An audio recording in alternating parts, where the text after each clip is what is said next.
Hello, and welcome to Family Folktales from the Nashville Public Library. I'm Susan Poulter, a librarian at the Main Library. Today's story is The White Dove, a Danish story found in Andrew Lang's Pink Fairy Book. A king had 2 sons. They were a pair of reckless fellows who always had something foolish to do. One day, they rowed out alone on the sea in a little boat. It was beautiful weather when they set out, but as soon as they had got some distance from the shore, there arose a terrific storm. The oars went overboard at once, and the little boat was tossed about on the rolling billows like a nutshell.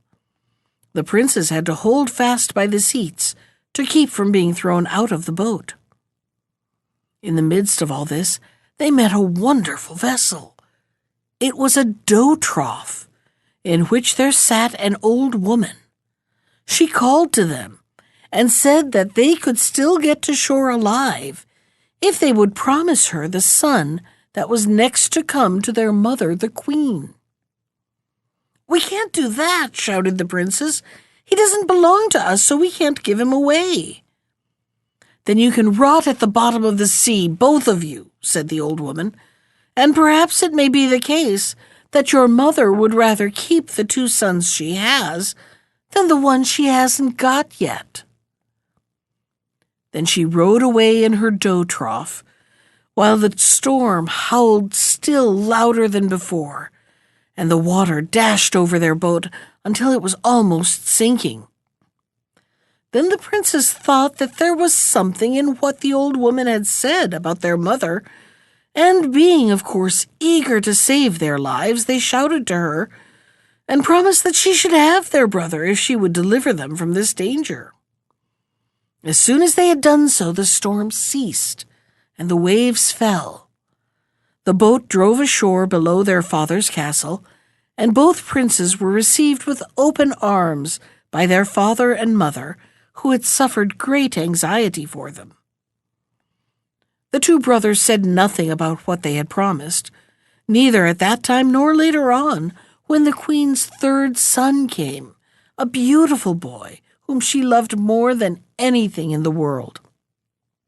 He was brought up and educated in his father's house until he was full grown, and still his brothers had never seen or heard anything about the witch to whom they had promised him before he was born.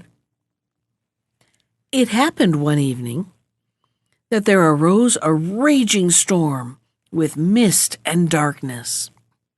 It howled and roared round the king's palace, and in the midst of it, there came a loud knock on the door of the hall where the youngest prince was. He went to the door and found there an old woman with a dough trough on her back, who said to him that he must go with her at once. His brothers had promised him to her if she would save their lives. "Yes," said he, "if you saved my brothers' lives and they promised me to you, then I will go with you." They therefore went down to the beach together, where he had to take his seat in the trough along with the witch, who sailed away with him over the sea home to her dwelling. The prince was now in the witch's power and in her service. The first thing she set him to was to pick feathers. "The heap of feathers that you see here," said she, "you must get finished before I come home in the evening.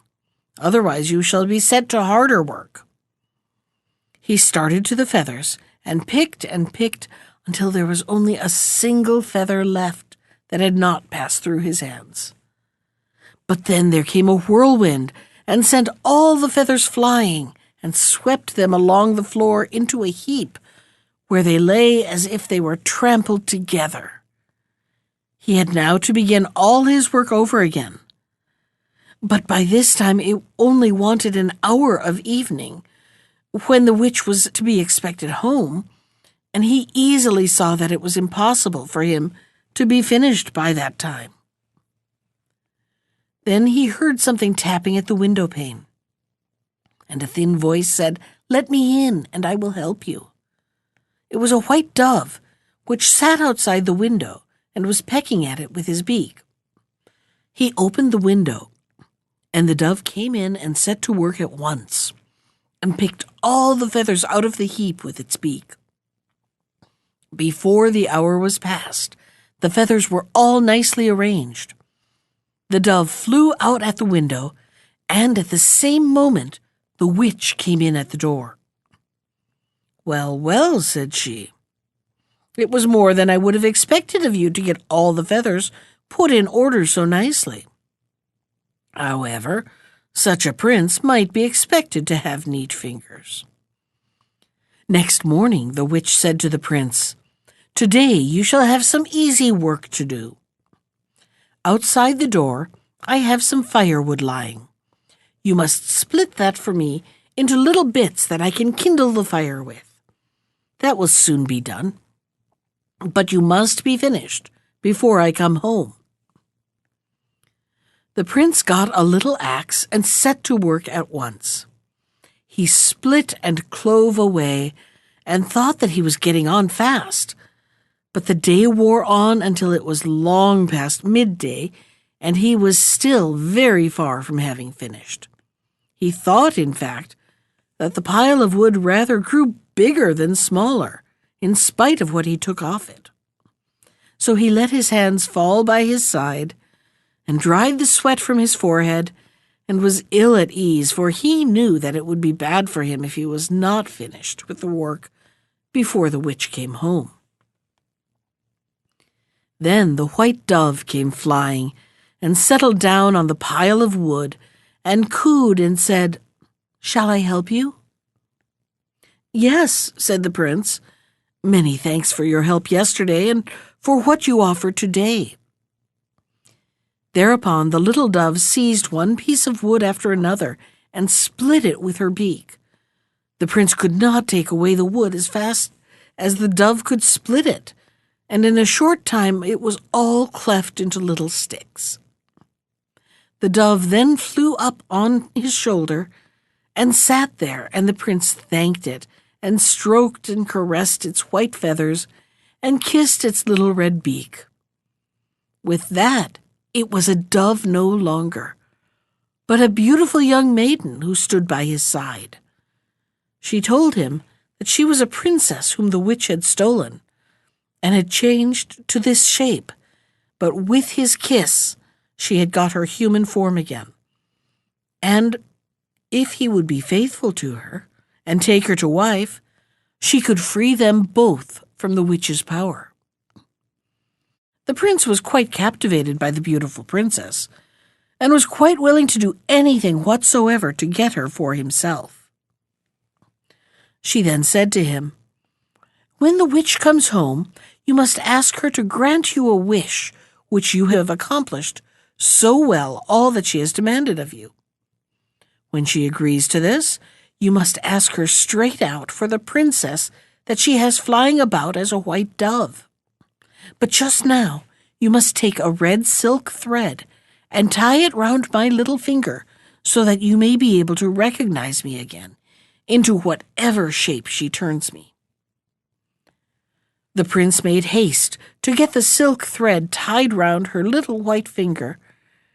At the same moment the princess became a dove again and flew away, and immediately after that the old witch came home with her dough trough on her back.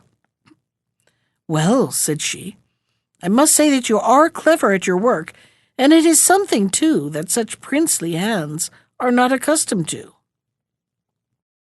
"Since you are so well pleased with my work," said the prince, "you will, no doubt, be willing to give me a little pleasure, too, and give me something that I have taken a fancy to." "Oh, yes, indeed," said the old woman. "What is it that you want?" "I want the princess here who is in the shape of a white dove," said the prince. "What nonsense!" said the witch. "Why should you imagine that there are princesses here flying about in the shape of white doves? But if you will have a princess, you can get one such as we have them. She then came to him, dragging a shaggy little gray ass with long ears. "Will you have this?" said she. "You can't get any other princess." The prince used his eyes and saw the red silk thread on one of the ass's hoofs. So he said, "Yes, just let me have it." "What will you do with it?" asked the witch. "I will ride on it," said the prince. But with that the witch dragged it away again, and came back with an old, wrinkled, toothless hag, whose hands trembled with age. "You can have no other princess," said she. "Will you have her?" "Yes, I will," said the prince, for he saw the red silk thread on the old woman's finger. At this, the witch became so furious that she danced about and knocked everything to pieces that she could lay her hands upon, so that the splinters flew about the ears of the prince and princess, who now stood there in her own beautiful shape. Then their marriage had to be celebrated, for the witch had to stick to what she had promised, and he must get the princess, whatever might happen afterwards. The princess now said to him, "At the marriage feast, you may eat what you please, but you must not drink anything whatsoever, for if you do, you will forget me." This, however, the prince forgot on the wedding day, and stretched out his hand and took a cup of wine. But the princess was keeping watch over him and gave him a push with her elbow, so that the wine flew over the tablecloth. Then the witch got up and laid about her among the plates and dishes, so that the pieces flew about their ears, just as she had done when she was cheated the first time. They were then taken to the bridal chamber, and the door was shut. Then the princess said, "Now the witch has kept her promise, but she will do no more if she can help it, so we must fly immediately. I shall lay 2 pieces of wood in the bed to answer for us when the witch speaks to us. You can take the flower pot and the glass of water that stands in the window, and we must slip out by that and get away." No sooner said than done. They hurried off, out into the dark night, the princess leading, because she knew the way, having spied it out, while she flew about as a dove. At midnight, the witch came to the door of the room and called into them, and the 2 pieces of wood answered her, so that she believed they were there, and went away again. Before daybreak she was at the door again and called to them, and again the pieces of wood answered for them. She thus thought that she had them, and when the sun rose, the bridal night was past. She had then kept her promise, and could vent her anger and revenge on both of them. With the first sunbeam she broke into the room, but there she found no prince and no princess, nothing but the 2 pieces of firewood which lay in the bed and stared and spoke not a word. These she threw on the floor so that they were splintered into 1,000 pieces, and off she hastened after the fugitives. With the first sunbeam, the princess said to the prince, "Look round. Do you see anything behind us?"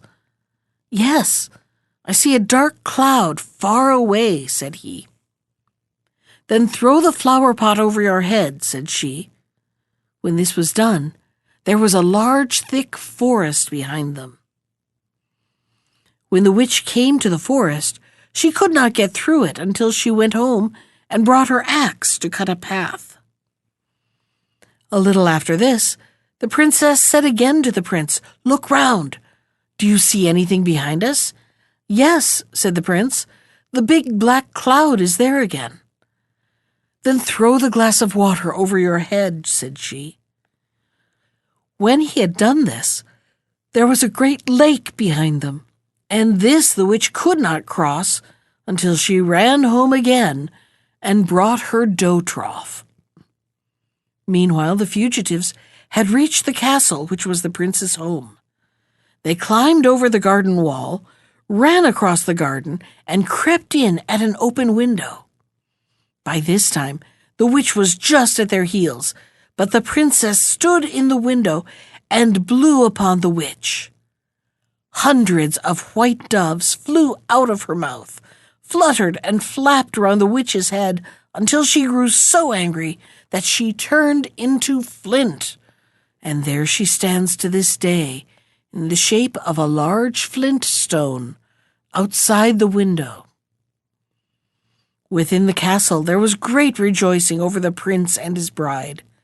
His 2 elder brothers came and knelt before him, and confessed what they had done, and said that he alone should inherit the kingdom, and they would always be his faithful subjects. That was The White Dove from Andrew Lang's Pink Fairy Book. Special thanks to Ginger Sands for our theme music. You can find more of Ginger's music at iTunes or on her website at www.gingersands.com. And if you'd like to comment on today's story, send me an email. I can be reached at susan.poulter, that's Poulter, at nashville.gov. Thanks for listening.